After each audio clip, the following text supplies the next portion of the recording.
اللہ کے نبی فرماتے ہیں تم ایک بار بیٹھے بیٹھے بول دیتے ہو، تمہیں پتا بھی نہیں چلتا، تمہارے حق میں جنت لکھ دی جائے۔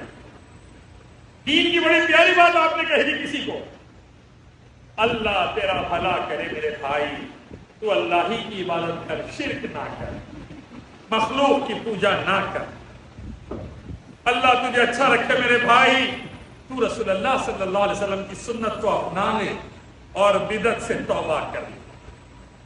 اللہ تجھے دولت سے اور خوشیوں سے نوازے میرے بھائی، تو یہ شراب، یہ جھوٹ، یہ غیبت، یہ تمباکو، یہ زہر چھوڑ دے، یہ حرام ہے۔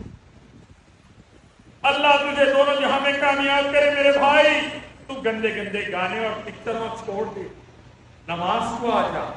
آپ کوئی بہترین بات بیٹھے بیٹھے کہہ دیتے ہیں، رسول اللہ فرماتے ہیں اللہ اتنا خوش ہوتا ہے تمہارے حق میں جنت لکھ دیتا ہے، تمہیں پتا بھی نہیں چلتا۔ اللہ ہمارے حق میں لکھ دیتا، ہمارے والدین اور امت کے حق میں لکھ دیتا۔ اور اللہ کے نبی فرماتے ہیں تم ایک بات بیٹھے بیٹھے کرتے ہو، تمہیں پتا بھی نہیں چلتا، اور تم جہنم کے سب سے گہرے گڑھے میں جا کر گرتے ہو۔ بیٹھے بیٹھے ایک بات بول دیے، ارے ہونگا بھائی حدیث میں آج کل ہوتا کیا، عمل کرنا، نعوذ باللہ نعوذ باللہ۔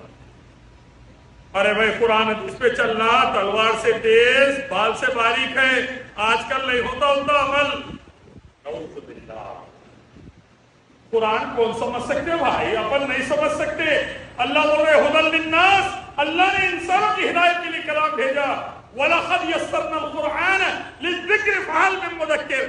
اللہ نے کلام کو آسان کر دیا سمجھنے کے لیے، ہے کوئی سمجھنے والا؟ ہم بول رہے نہیں سمجھ سکتے۔ حدیثیں محفوظ نہیں ہے میں رسول اللہ کی، نعوذ باللہ۔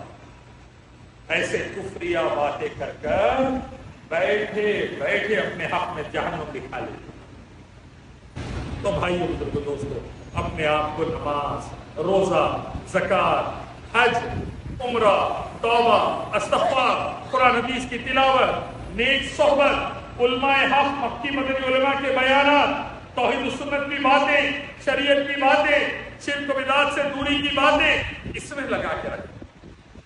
اٹھتے بیٹھتے زبان پر لا الہ الا اللہ، استغفر اللہ، الحمدللہ۔ اللہ کے رسول فرماتے لا الہ الا اللہ سب سے بڑا ذکر ہے، الحمدللہ سب سے جامع دعا ہے، اور استغفار جو کرے گا اللہ رزق بھی دے گا، مصیبتوں سے نکالے گا۔ لا حول ولا قوت الا باللہ جنت کی کنجی ہے۔ اٹھتے بیٹھتے پھر جمعے کے دن درود شریف کثرت سے، جو درود کثرت سے پڑھے گا اللہ کے رسول فرماتے قیامت کے دن میرے بازو رہے گا، غم اور فکر اللہ دور کر دے گا، گناہوں کو اللہ معاف کر دے گا۔ تو میرے بھائیوں بزرگوں دوستو، اپنے آپ کو قرآن حدیث سے، اللہ اس کے نبی کے احکام سے، اللہ کی عبادت نبی کی سنت سے جوڑ کر رکھیے، اور فتنوں سے، بربادی سے، بلا وجہ کی باتوں سے، اور تمام قسم کی غلط صحبتوں سے دور رکھیے۔